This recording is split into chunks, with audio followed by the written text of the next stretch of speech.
We have made it to 2021. Happy New Year, everyone. And so today I've decided to give you my ranking of all 30 movies I saw from 2020.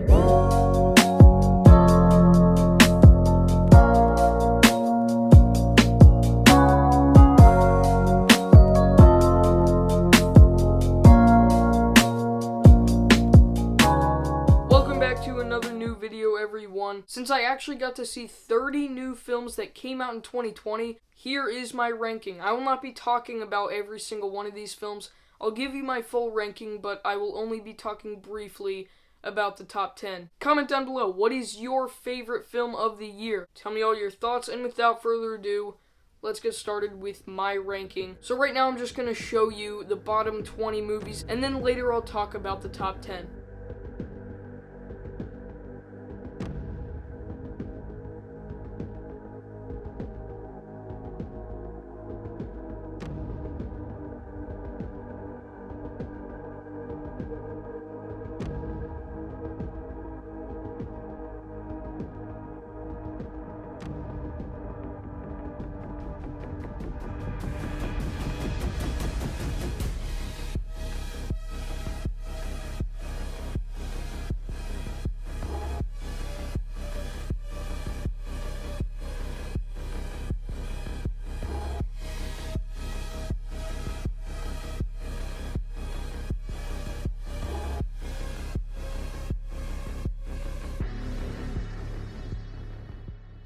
Cracking the top 10 is Clouds. I thought this was a really good movie, Disney Plus original. It's based on a true story, and just that ending is really emotional. Other than the two Pixar films, this is the most emotional film of the year. Number 9 is Extraction, a Netflix original. This movie had some hype surrounding it. I don't think much is great about this film. Characters are pretty dull, plot is really bad, but just the action is enough to put it in the top 10. The action is top tier, probably the best action I've ever seen. Number 8 is Love and Monsters. I had no idea this was a film, but then when I did watch it, it's just a really fresh take on a post-apocalyptic world. Because while it has these monsters eating and killing people, it still has a positive view on things. That's something I really appreciated, and that's what sets this apart from other movies like it. Number 7 is The Old Guard, the better of the two Netflix original action movies that I saw. I thought this movie had some decent characters and great ideas. They made these immortals so interesting. There are some really annoying things in here, especially the music at the end, but overall I thought it was actually really well done, and I would recommend this one. Number 6 is The Way Back. Like all the great sports films, this isn't really about the sport itself.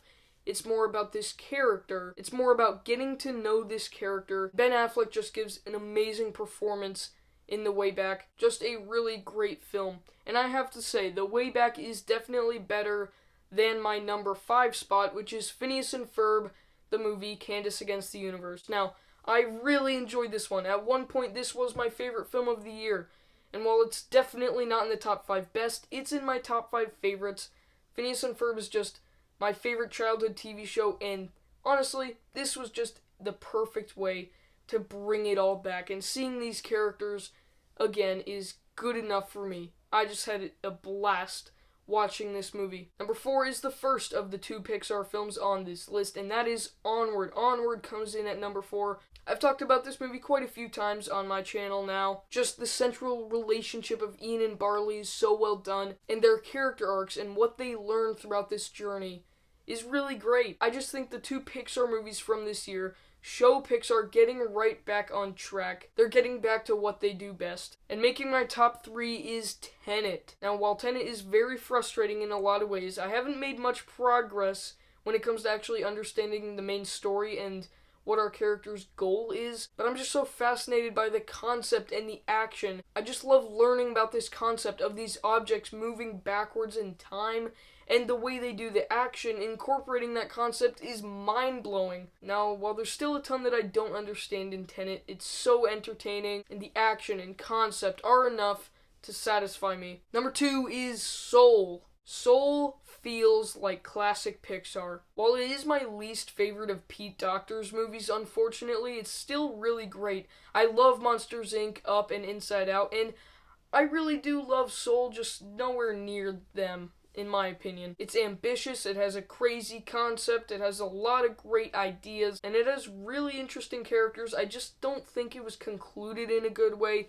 Here's what I thought the ending should have been. When we opened the movie, we saw the middle school band, and Joe Gardner wasn't satisfied with it. I thought the ending should have shown Joe Gardner what he learned throughout the journey. Like, the ending kind of just said a few things, but it never showed us how he's gonna live his life differently. I would have really appreciated if they showed a little of that. But overall, Soul is another great Pixar film with a lot of thought, a lot of heart, and a lot of emotion. But the surprise number one is The Trial of the Chicago 7. This is just such a fascinating movie to watch. I think what makes it so great is, of course, the dialogue. Before The Trial of the Chicago 7, I didn't really think about dialogue as much, or how good dialogue really is in a film. I just looked at the performances and how the actors delivered the lines. But The Trial of the Chicago 7 showed me what amazing dialogue really is. But also, I think it's sort of what I would say for The Social Network.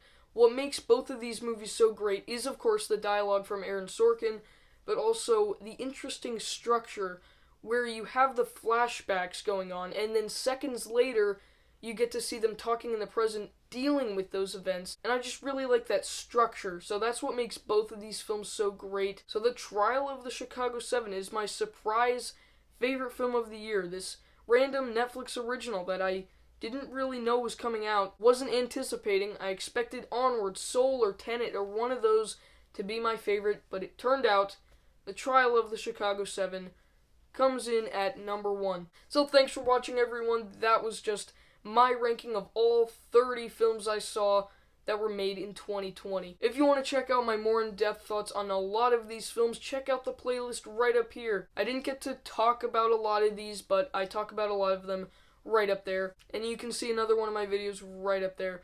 Thanks for watching. This is Movie Micah signing off, and I'll see you next time.